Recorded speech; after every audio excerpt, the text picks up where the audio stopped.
Hello everybody, my name is Lewy and welcome back to Flickering Myth. Today we will be taking a look at the platform arena fighter Brawlout, developed and published by Angry Mob Games. Brawlout hit Steam's early access back in April 2017 and was well received by the community. The need for a PC alternative for Smash Bros. Seemed to have been desired for quite some time. There have been a few attempts, but nothing comes close to the appealing first impressions that Brawlout offers. Its unique and original characters, including the new addition of Hyperlight Drifter, beautiful graphics and fast-paced combat should have you battling out with your friends for hours. So for those who aren't familiar with an arena brawler's game mechanics, the goal isn't to deplete an enemy's health bar, but instead knock them off the platform you're fighting on. The more damage they take, the easier it is to knock off your enemy. This gives players the opportunity to not only become familiar with hurting your opponent, but also utilising your character's abilities to keep you on the platform and stop you falling to defeat. Starting Brawlout for the first time, you're greeted with a fantastic looking menu, great music and a wide range of options to get you straight into the action. Sadly with Brawlout there's no single player story to introduce you on how to play. Instead you get a choice of couch play, online, quick matches against the AI or practice.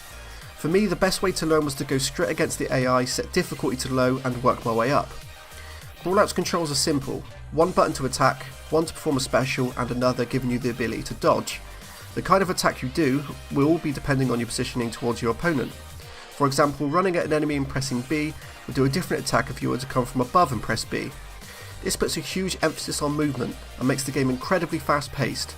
Brawlout is a prime example of easy to pick up but hard to master. So as you can probably tell by now, Brawlout is incredibly nice to look at.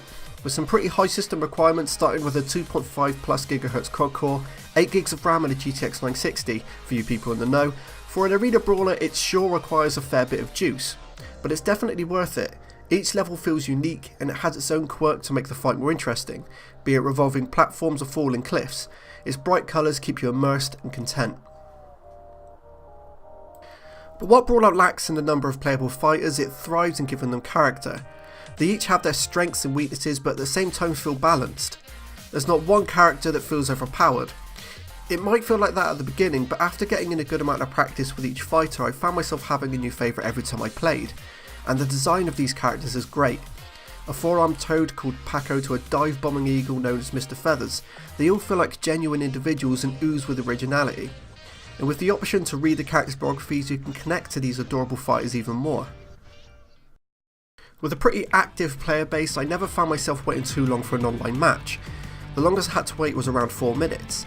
That might be too long for people waiting to play a 3-minute game, but as someone who plays games with low player bases with 10-minute waiting times, this wasn't an issue for me. However, just under half of my 15 plus online matches the connection was pretty poor to almost being unplayable. With some obvious latency issues, the game might be flawed by presenting itself as a competitive brawler, whilst not being stable enough to play with other players from around the world. But I guess this is what early access is for and it can only be improved upon. Including its latency issues, Brawlout also has some other areas people aren't so keen on, and me included. The hits feel slightly too weak. There needs to be a bit more oomph, maybe a nice meaty sound that we all know 4-armed toads make when they punch a monkey. Some moves feel a bit sluggish and sometimes the hitboxes can have you scratching your head.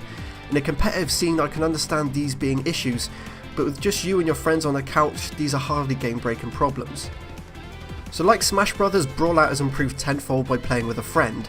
It's one of the very few games my partner can beat me at, and there's something about the fast-paced mayhem of Brawlout and having your opponent sat right next to you that really gets you involved and has you on the edge of your seat. Playing this took me back to playing Overcooked and Gang Beasts for the first time, which really isn't a bad thing at all. So, wrapping up for Brawlout, I can safely say I'm not coming away disappointed, but at the same time I haven't found myself a new favourite party game. I will be interested to see the advances in its development and what new indie developers they collaborate with to bring in more characters. Here at Flickering Myth, Brawlout is a 7 out of 10. Not quite the competitive Smash Bros I was hoping for, but still a great couch co-op game to play with your friends. As always, thank you very much for watching, don't forget to subscribe to Flickering Myth for future content, and I'll see you all next time.